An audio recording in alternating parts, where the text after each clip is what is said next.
Hello students, स्वागत है आपका एरिस्टोटल अकेडमी के इस यूट्यूब चैनल में।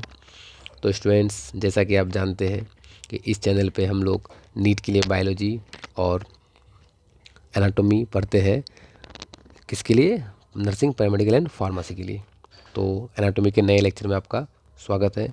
तो आपने थंबनेल में देख ही लिया होगा और यहाँ पर आप जैसा कि आप देख पा रहे हैं कि हम लोग आज पढ़ेंगे नेफ्रॉन। नेफ्रॉन क्या होता है, ठीक है। तो मैं आप लोगों को इन्फॉर्म कर दूं कि इस चैनल पे मैंने ऑलरेडी एक्सक्रेटरी सिस्टम के इंट्रोडक्शन को, एक्सक्रेटरी सिस्टम क्या है, किडनी क्या है, इन सभी को अपलोड कर रखा है। अगर आपने उस वीडियो को नहीं देखा है तो वीडियो को डिस्क्रिप्शन में मैंने उस वीडियो का लिंक दे रखा है, आप उन सब वीडियो को आराम से देख सकते हैं। वैसे मैं बेसिक से पढ़ाऊँगा तो आपको ये लेक्चर समझने में कोई भी दिक्कत नहीं आएगी। और अगर आप एस्केलेटन सिस्टम को और ज़्यादा उसमें स्ट्रेंथ बनाना चाहते हैं, अच्छे से पढ़ना चाहते हैं, तो आप चैनल में जा कर के सभी वीडियोस अपलोडेड है, प्लेलिस्ट को फॉलो करके वो सभी वीडियो देख सकते हैं।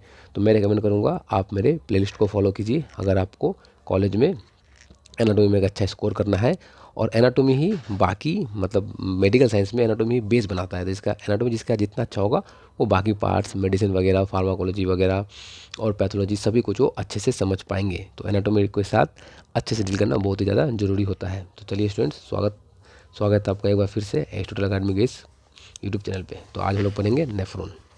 नेफ्रॉन क्या होता है? देखिए, nephron are the structural and functional unit of kidney. तो किडनी का स्ट्रक्चरल और क्या फंक्शनल यूनिट है किसका? किडनी का। जैसे हमारे बॉडी के स्ट्रक्चरल एंड फंक्शनल यूनिट क्या होते हैं?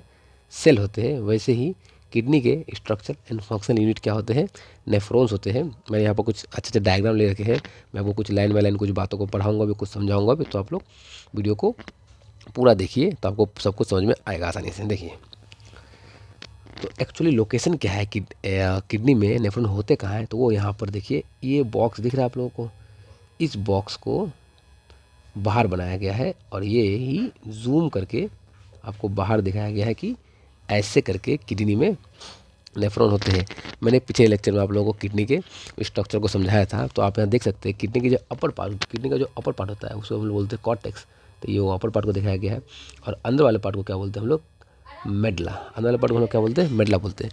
देखिए, ये पार्ट जो दिखाया गया है ये किडनी का ये कॉर्टेक्स है। और नीचे वाला पार्ट क्या है? किडनी का नीचे वाला पार्ट क्या है? मेडला है, ठीक है।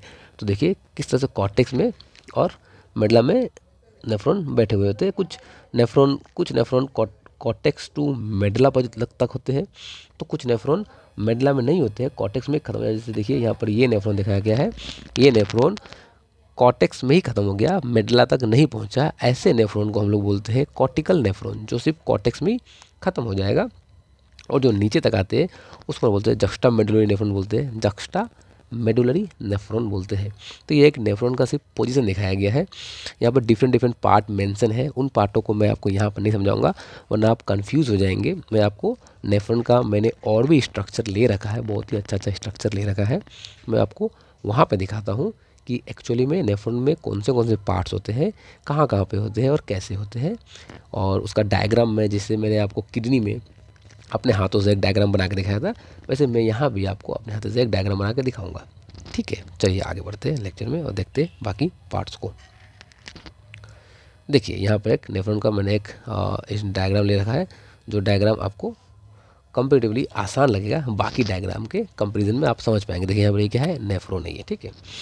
तो नेफ्रॉन कहाँ होता है किडनी में, मैंने आपको बता दिया। तो यहाँ देखिए, किडनी को अगर आप यहाँ ठीक ठाक अगर किडनी को ऑब्जर्व करेंगे तो आप देख पाएंगे कि ये यहाँ पर नेफ्रॉन होता है। इस तरह से दिखाया गया कि यहाँ पर क्या होता है? नेफ्रॉन होता है। इस पार्ट में क्या होता है? नेफ्रॉन होता है। देखिए, जो हमारा आर्टरी और वेना का था वो यहाँ से इंटर किया किडनी में, और वो रीनल आर्टरी और रीनल वेन में चेंज हो गया। और वही रीनल आर्टरी देखिए यहाँ पर है, ये जो रीनल आर्टरी दिख रहा है आपको, ये रेड कलर का, यही रीनल आर्टरी, ठीक है। ये ब्लूइश जो आपको दिख रहा होगा, ये जो रीनल वेन है, वो मैं रीनल वेन में आपको दिखा दूँ तो आपको ठीक ठाक एक फील आ जाएगा कि हाँ कहाँ पर क्या चीज़ कैसे एग्जैक्टली लोकेटेड है।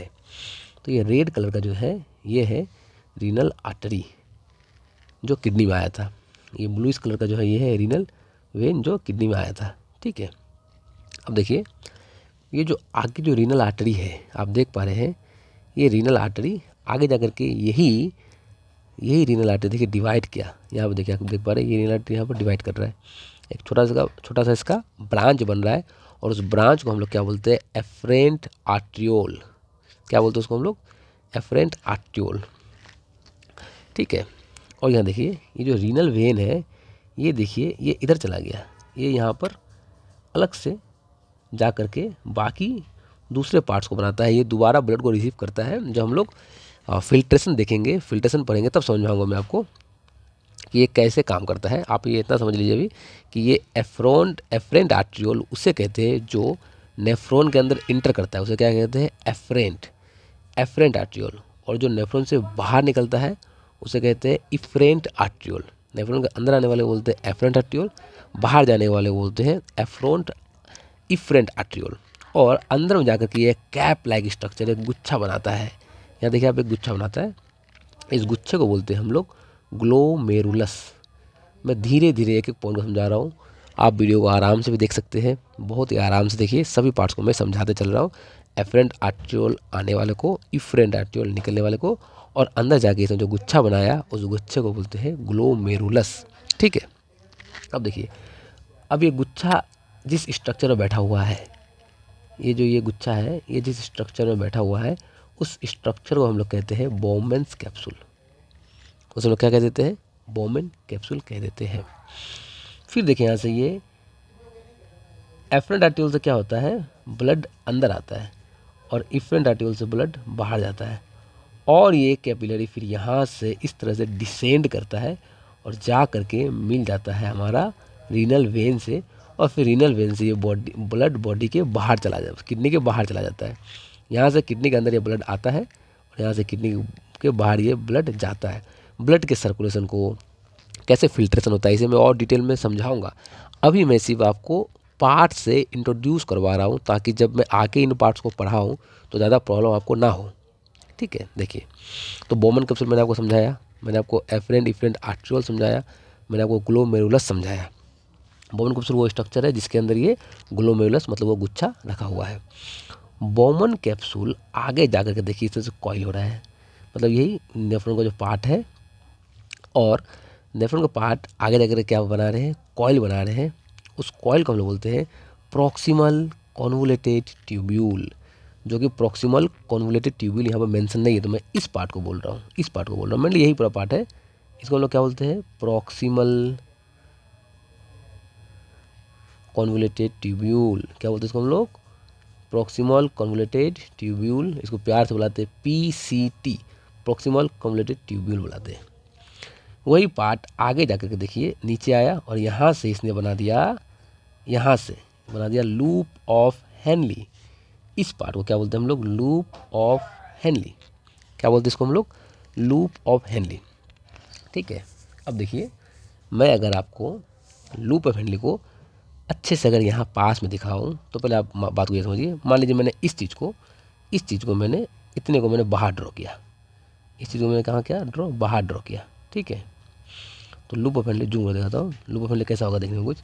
मान लीजिए कुछ ये लूप ऑफ हेनली कुछ ऐसा है, ये यू शेप, ये कैसा है, यू शेप। तो देखिए, एक लूप ऑफ हेनली वो है जो नीचे की तरफ जा रहा है ना, और एक दूसरा क्या है जो ऊपर जा रहा है। देखिए ये पार्ट नीचे और ये पार्ट ऊपर। ठीक है ना, तो नीचे जो पार्ट नीचे जा रहा है उसे हम लोग बोलते हैं डिसेंडिंग, क्योंकि ये नीचे जा रहा है, limb of loop of Henley. नीचे वाले पार्ट को देखिए यहाँ पर दिखाया गया है, नीचे जाने वाले को बोला जाता है descending limb of loop of Henley, और जो पार्ट ऊपर जा रहा है उसे कहते हैं ascending limb of loop of Henley. इसे क्या कहते हैं, ascending limb of loop of Henley, इसे कहते हैं descending limb of loop of Henley. तो यहाँ तक आपको समझने में कोई प्रॉब्लम नहीं हुई होगी। ठीक है, अब प्रॉक्सिमल देखा, प्रॉक्सिमल के बाद यहाँ पर ये लूप ऑफ हेनली आगे जाके मिल जाता है डिस्टल कॉन्वोलेटेड ट्यूब्यूल।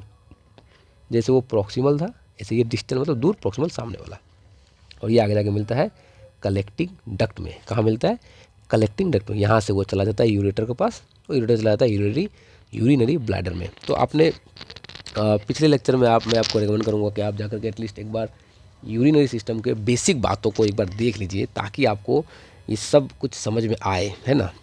वरना कहीं ना कहीं थोड़ा सा समझने में प्रॉब्लम होगा, बहुत ज़्यादा प्रॉब्लम नहीं होगा, मगर मैं बहुत ही बेसिक से बता रहा हूँ चीज़ों को, बहुत ज़्यादा प्रॉब्लम नहीं होगा, मगर फिर भी ठीक ठाक ही रहेगा।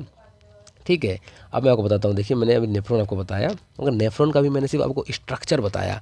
अभी नेफ्रॉन के बातों को, लूप ऑफ हेनली को, डिस्टल कॉन्वोल्यूटेड ट्यूब्यूल को, प्रॉक्सिमल कॉन्वोल्यूटेड ट्यूब्यूल को, फिर जाके मैं उसके अंदर बाकी जितने भी पार्ट्स हैं, जैसे हो गया उसके अंदर हमने ग्लोमेरुलस देखा, बोमेन कैप्सूल देखा, इन सभी को डिटेल में एक एक करके आने वाले लेक्चरों में पढ़ूंगा। मैं एक लेक्चर में सब कुछ पढ़ा के लेक्चर को बहुत लंबा नहीं बनाना चाहता हूँ। मैं चाहता हूँ कि छोटा छोटा लेक्चर हो, आप लोग आराम से बिना स्ट्रेस के सब कुछ देखते रहें। तो 10 मिनट 15 मिनट के आसपास का ही लेक्चर में बनाता हूँ। तो मैं आपको रेकमेंड करूँगा कि आप एक बार प्लेलिस्ट को फॉलो कर लीजिए, ताकि मैं आगे और भी वीडियो अपलोड कर रहा हूँ। अभी मैं स्ट्रक्चर के और डिटेल में जाने वाला हूँ, तो आपको वो बातें समझ में आए। तो चलिए फ्रेंड्स, मिलते हैं नेक्स्ट वीडियो में। तब तक के लिए चलता हूँ, और आप लोग प्लेलिस्ट को फॉलो कर लीजिए, ताकि आपको सभी वीडियो आसानी से मिल जाए। नेक्स्ट वीडियो में हम लोग नेफ्रॉन को ही और डिटेल में पढ़ेंगे। Thank you.